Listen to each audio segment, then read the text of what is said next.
नमस्कार। आज हम एक बहुत दिलचस्प टूल पर गहराई से बात करने वाले हैं। डेटा साइंस की दुनिया में हमारे पास एक लेख है, रैपिड माइनर, चुनौतियां और सुविधाएं नाम से, और उसी से कुछ बातें हम आज यहाँ करेंगे। रैपिड माइनर, हाँ, नाम तो सुना है, काफी पॉपुलर है, खासकर उनके बीच जो कोडिंग में उतने माहिर नहीं है। सुना है इसमें वो विजुअल इंटरफेस होता है, ड्रैग एंड ड्रॉप वाला। जी हाँ, बिल्कुल। रैपिड माइनर का ये एक बहुत बड़ा सेलिंग पॉइंट है। तो आज का मकसद यही है कि रैपिड माइनर को ठीक से समझें, क्यों ये इतना पसंद किया जाता है और वो कौन सी जगह है जहां ये थोड़ा मुश्किल हो सकता है, जैसा लेख भी कहता है। चलिए शुरू करते हैं, इसे खोल कर देखते हैं। बिल्कुल। देखिए, इसका जो मुख्य आकर्षण है वो है इसका नो कोड या कह लें लो कोड होना। ये एक बहुत बड़े ग्रुप को अपील करता है, जैसे स्टूडेंट्स हो गए, बिजनेस एनालिस्ट्स, या फिर वो लोग जो अपने फील्ड के एक्सपर्ट तो हैं पर मशीन लर्निंग के लिए पाइथन या आर सीखना नहीं चाहते, या उनके पास उतना समय नहीं है। हाँ, ये नो कोड वाली बात, ये इससे इतना खास क्यों बनाती है? प्रैक्टिकली क्या फायदा है इसका? फायदा ये है कि आप जैसे डेटा इंपोर्ट करना है या उसे साफ करना है, फीचर्स चुनने हैं, मॉडल ट्रेन करना है और नतीजे देखने हैं, ये सारे काम आप स्क्रीन पर बने हुए ब्लॉक्स, जिन्हें ये ऑपरेटर कहते हैं, उनको जोड़ कर सकते हैं। अच्छा, ब्लॉक्स को जोड़ के? हाँ, हर ब्लॉक का एक खास काम होता है। कोई डेटा रीड करेगा, कोई कॉलम बदलेगा, कोई एल्गोरिदम रन करेगा। आपको बस उन्हें सही ऑर्डर में लगाना है। एक लाइन कोड लिखे बिना पूरा एनालिसिस तैयार हो जाता है। ये तो स्टूडेंट्स के लिए बहुत ही बढ़िया लगता होगा, क्योंकि मशीन लर्निंग सीखते टाइम वो कोडिंग वाली दीवार काफी ऊंची लगती है अक्सर। हाँ, बिल्कुल। स्टूडेंट्स के लिए ये एक शानदार स्टार्टिंग पॉइंट है। वो मशीन लर्निंग के कॉन्सेप्ट्स पर फोकस कर पाते हैं बजाय सिंटैक्स एरर में उलझने के। उन्हें समझ आता है कि अच्छा, डेटा ऐसे फ्लो हो रहा है, ये स्टेप्स हैं, अलग अलग एल्गोरिदम्स ऐसे काम करते हैं, सब कुछ दिखता है सामने। थ्योरी और प्रैक्टिकल का गैप कम होता है। और प्रोफेशनल्स, इंडस्ट्री में इसका क्या यूज है? क्या एक्सपीरियंस डेटा साइंटिस्ट भी इसे काम में लाते हैं? जरूर लाते हैं। प्रोफेशनल्स इसे अक्सर रैपिड प्रोटोटाइपिंग के लिए इस्तेमाल करते हैं। मान लीजिए उन्हें जल्दी से ये टेस्ट करना है कि किसी खास डेटा से कस्टमर चर्न का अंदाजा लग सकता है या नहीं, तो रैपिड माइनर में वो शायद कुछ घंटों में ही एक बेसिक मॉडल बनाकर देख लेंगे। अगर रिजल्ट ठीक ठाक लगते हैं तो फिर हो सकता है वो उसे और फाइन ट्यून करने के लिए या बड़े स्केल पर ले जाने के लिए कोडिंग का रास्ता अपनाए। तो ये टाइम बचाता है, एक्सपेरिमेंट करना आसान बनाता है, सेल्स फोरकास्टिंग, फ्रॉड डिटेक्शन, ऐसे कई कामों में यूज होता है। लेकिन क्या ये सिर्फ विजुअल ही है? अगर किसी को कोडिंग आती हो और वो उसका भी इस्तेमाल करना चाहे तो? नहीं, ये बहुत अच्छा पॉइंट है। रैपिड माइनर कोई बंद सिस्टम नहीं है। ये पाइथन, आर और एसक्यूए के साथ इंटीग्रेट हो जाता है। इसका मतलब है आप अपने विजुअल वर्कफ्लो के बीच में कहीं एक कोड ब्लॉक डाल सकते हैं। मान लीजिए कोई खास प्री प्रोसेसिंग करनी है जो पाइथन लाइब्रेरी से ज्यादा आसान है। अच्छा, तो आप वो कोड ब्लॉक में कर लीजिए और उसका आउटपुट वापस विजुअल फ्लो में आ जाएगा। ये हाइब्रिड अप्रोच इसे काफी फ्लेक्सिबल बनाती है। और इसकी अपनी कैपेबिलिटीज, ऑपरेटर्स की लाइब्रेरी कितनी बड़ी है? क्या क्या कर सकते हैं इसमें? काफी बड़ी है। इसमें आपको classification, regression, clustering, text mining, time series analysis, लगभग सभी स्टैंडर्ड मशीन लर्निंग टास्क के लिए ऑपरेटर्स मिल जाएंगे। डेटा प्रिपरेशन से लेकर मॉडल बिल्डिंग, वैलिडेशन, डिप्लॉयमेंट तक के लिए आपको काफी सारे टूल्स मिलेंगे इसके अंदर।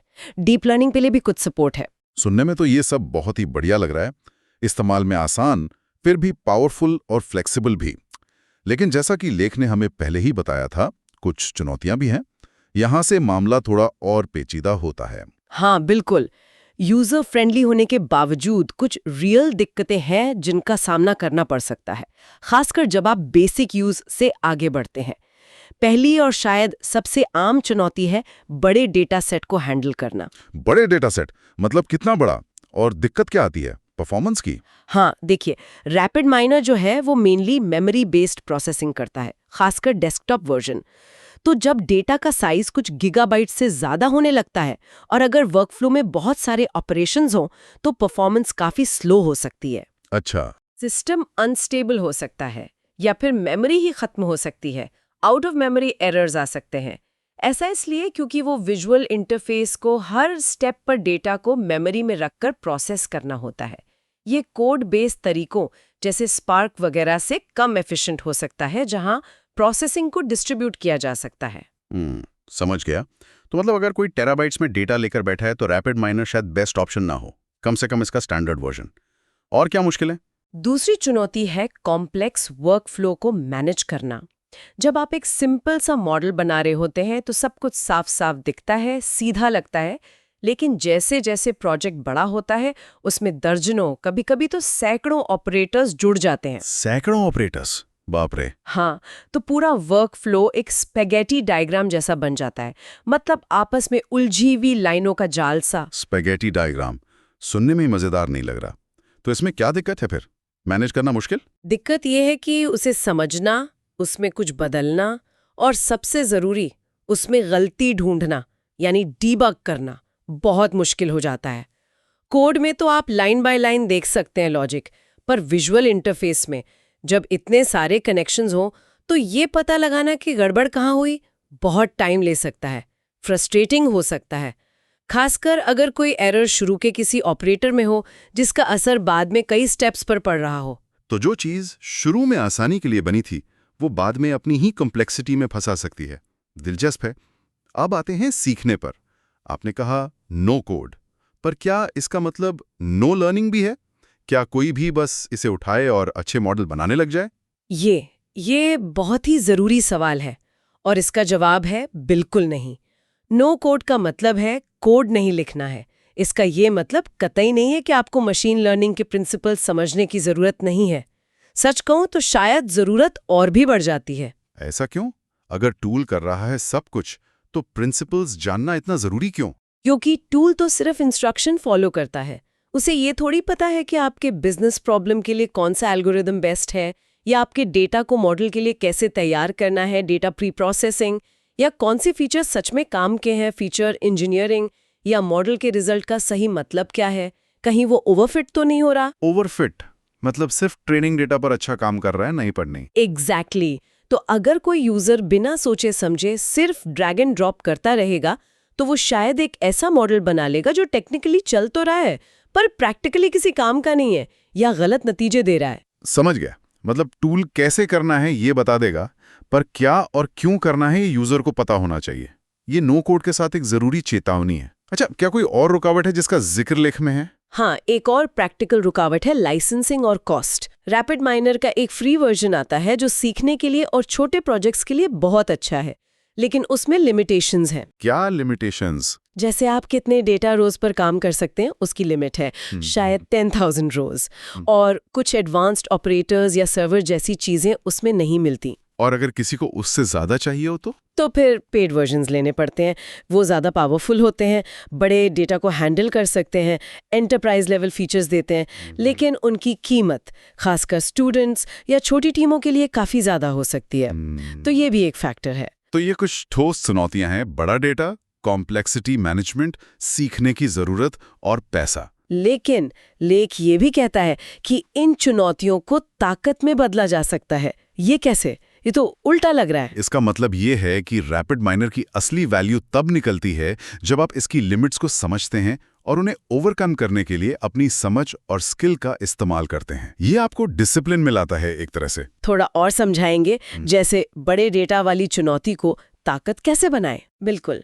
मान लीजिए आपको पता है कि रैपिड माइनर बड़े डेटा पर स्लो हो सकता है, तो ये आपको डेटा सैम्पलिंग की टेक्निक सीखने और इफेक्टिवली यूज करने के लिए मोटिवेट करेगा।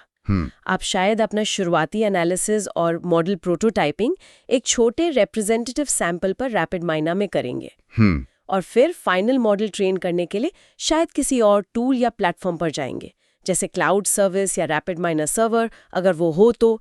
इस तरह रैपिड माइनर आपकी स्ट्रैटेजी का एक हिस्सा बनता है, पूरी प्रोसेस नहीं। ये आपको डेटा के बारे में स्मार्टली सोचने पर मजबूर करता है। और वो कॉम्प्लेक्स वर्कफ्लो वाली दिक्कत का क्या? वो स्पैगेटी डायग्राम वाला? वो आपको मॉड्यूलैरिटी और डॉक्यूमेंटेशन का महत्व सिखाता है। जो अच्छे यूजर्स होते हैं वो सीखते हैं कि अपने वर्कफ्लो को छोटे छोटे समझने लायक हिस्सों में कैसे तोड़ें, हर हिस्से को ठीक से लेबल करें, नोट्स डालें, ताकि बाद में वो खुद या उनकी टीम उसे समझ सके। ये अच्छी सॉफ्टवेयर इंजीनियरिंग प्रैक्टिस जैसा ही है, बस विजुअल कॉन्टेक्स्ट में। ये डिसिप्लिन किसी भी डेटा साइंस प्रोजेक्ट के लिए कीमती है, चाहे टूल कोई भी हो। और वो नो लर्निंग वाला मिथ, उसे अवसर में कैसे बदलें? क्योंकि रैपिड माइनर आपको प्रोसेस का हर step, data load, preprocess, model, evaluate, साफ साफ दिखाता है। ये असल में सीखने का एक बहुत पावरफुल टूल बन सकता है। आप हर ऑपरेटर की सेटिंग से खेल सकते हैं, देख सकते हैं कि आउटपुट कैसे बदलता है, अलग अलग एल्गोरिथम्स कंपेयर कर सकते हैं। ये आपको सिर्फ कोड कॉपी पेस्ट करने के बजाय प्रोसेस के क्यों को समझने में मदद करता है। अगर स्टूडेंट्स इसे एक ब्लैक बॉक्स की तरह न यूज़ करके हर स्टेप पर सवाल पूछते हुए यूज़ करें, तो उनकी कॉन्सेप्चुअल अंडरस्टैंडिंग शायद कोडिंग सीखने वालों से बेहतर भी हो सकती है। तो रैपिड माइनर में महारत हासिल करने की कुंजी सिर्फ टूल चलाना सीखना नहीं है, बल्कि मशीन लर्निंग की सॉलिड समझ के साथ इसका इस्तेमाल करना है। एक अच्छी शुरुआत कैसे की जा सकती है किसी नए यूजर के लिए? लेख यही कहता है कि छोटे, साफ डेटा सेट से शुरू करें, अलग अलग ऑपरेटर्स ट्राई करें, उनके पैरामीटर्स बदल कर देखें क्या होता है, ऑनलाइन ट्यूटोरियल्स देखें, रैपिड माइनर कम्युनिटी से हेल्प लें, धीरे धीरे थोड़े कॉम्प्लेक्स वर्कफ्लोज बनाएं, पर हमेशा मॉड्यूलर और साफ रखने की कोशिश करें। और सबसे ज़रूरी, रिजल्ट्स को इंटरप्रेट करना सीखें। सिर्फ एक्यूरेसी का नंबर न देखें, ये भी समझें कि मॉडल क्यों काम कर रहा है या क्यों नहीं कर रहा है। ये स्टूडेंट्स और प्रोफेशनल्स के लिए अलग अलग कैसे लागू होता है? स्टूडेंट्स के लिए ये कोडिंग वाले सॉल्यूशंस पर जाने से पहले एक सेफ जगह है, एक्सपेरिमेंट करने के लिए, कॉन्फिडेंस बनाने के लिए, थ्योरी को एक्शन में देखने का तरीका है। प्रोफेशनल्स के लिए, जैसा हमने पहले कहा, ये आइडियाज को जल्दी से वैलिडेट करने और प्रोटोटाइप बनाने का एक बहुत अच्छा टूल है। वो इसे अपने मौजूदा टूलकिट के एक हिस्से की तरह इस्तेमाल कर सकते हैं, शायद डेटा एक्सप्लोरेशन या शुरुआती मॉडलिंग के लिए, और फिर ज़रूरत पड़ने पर दूसरे टूल्स पर स्विच कर सकते हैं। लेख में कोलैबोरेशन मतलब साथ मिलकर काम करने का भी जिक्र था। रैपिड माइनर उसमें कैसे मदद करता है? ये प्लेटफॉर्म की एक और अहम ताकत है, खासकर रैपिड माइनर सर्वर जैसे वर्जन्स में। टीमें अपने वर्कफ्लो को एक सेंट्रल जगह, एक रिपोजिटरी में सेव और शेयर कर सकती हैं। इसका मतलब है कि एक टीम मेंबर ने जो वर्कफ्लो बनाया, उसे दूसरा मेंबर देख सकता है, इम्प्रूव कर सकता है या दोबारा यूज कर सकता है। इसके फायदे क्या हैं? कई फायदे हैं। एक तो स्टैंडर्डाइजेशन बढ़ता है। टीम एक ही तरह के प्री प्रोसेसिंग स्टेप्स या मॉडल इवैल्यूएशन मेथड यूज कर सकती है। दूसरा, नॉलेज शेयरिंग होती है।